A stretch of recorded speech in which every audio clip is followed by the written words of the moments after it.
Well, watching and listening to U.S. President Trump and Israeli Prime Minister Netanyahu during their official visit today in Washington, well, it was very telling. The Israeli leader went out of his way to assure reporters and his voters back home that President Trump is the same fierce defender of Israel as candidate Trump. Window dressing on an ally that offers little clarity when it comes to policy. And here is what both leaders said today about the two-state solution between Israel and the Palestinians. Take a listen. So I'm looking at two-state and one state, and I like the one that both parties like. I'm very happy with the one that both parties like. I can live with either one. I thought for a while the two-state looked like it may be the easier of the two. But honestly, if Bibi and if the Palestinians, if Israel and the Palestinians are happy, I'm happy with the one they like the best. I believe that the great opportunity for peace comes from a regional approach, from involving our newfound Arab partners in the pursuit of a broader peace and peace with the Palestinians. And I greatly look forward to discussing this in detail with you, Mr. President, because I think that if we work together, we have a shot. All right, let's look into what was said today. And to do that, I'm joined now from Princeton University in the U.S. by Daniel Kurtzer. He was the U.S. ambassador to Israel under President George W. Bush. He also served as ambassador to Egypt during the term of President Bill Clinton. Ambassador, welcome to the day. It's good to have you with us. How much window dressing did we see today? Well, interestingly, Netanyahu's comments were clearly directed at his own cabinet and at the Israeli people, whereas Trump, a bit unusually, was thinking out loud about moving the peace process forward. Netanyahu repeated old ideas about preconditions for a state, gave no ground on the question of settlements. I think he, unfortunately, opened up prematurely the idea of a regional approach, which probably should have been pursued quietly before it was made public.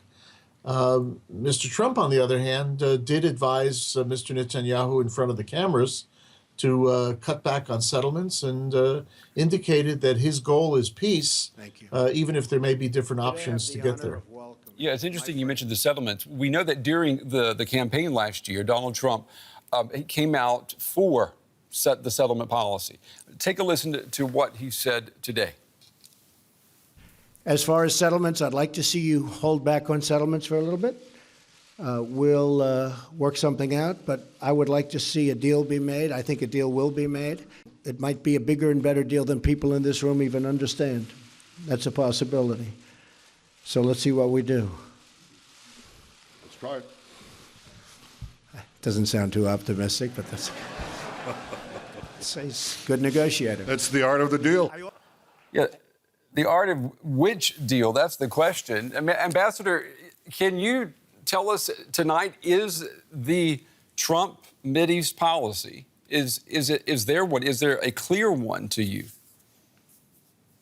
No, as with most other aspects of this administration, there is no clear policy, and frankly, there's no clear policy process. You have upheaval in the National Security Council, which would normally lead the policy process through the interagency system, and that's not working now with Michael Flynn having resigned. Rex Tillerson just became Secretary of State.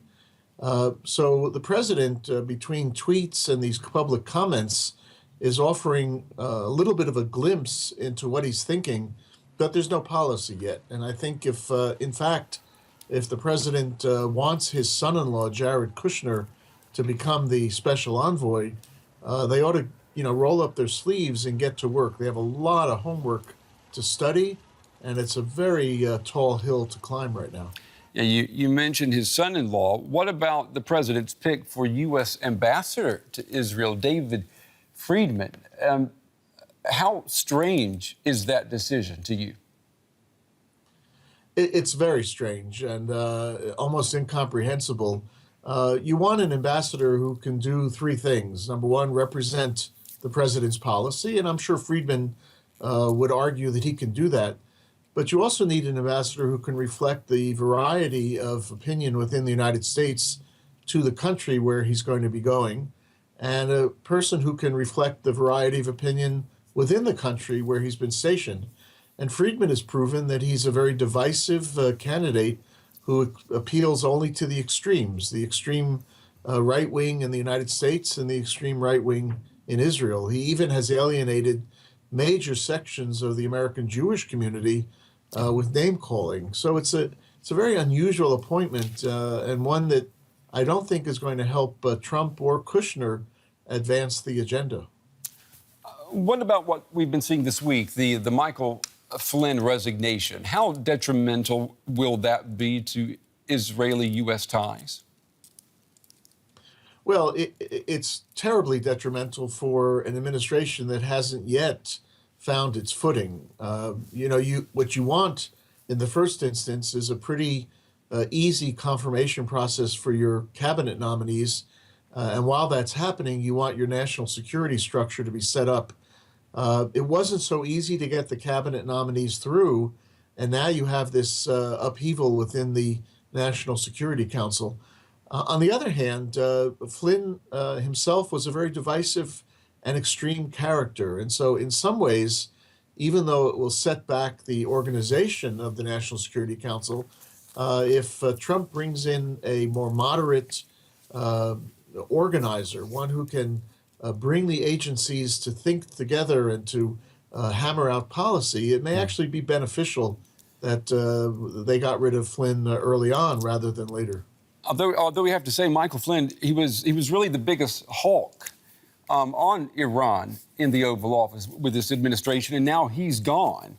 I'm wondering what Mr. Netanyahu is going to do now. I want to play a soundbite for you of what was said today at their meeting about Iran. Take a listen.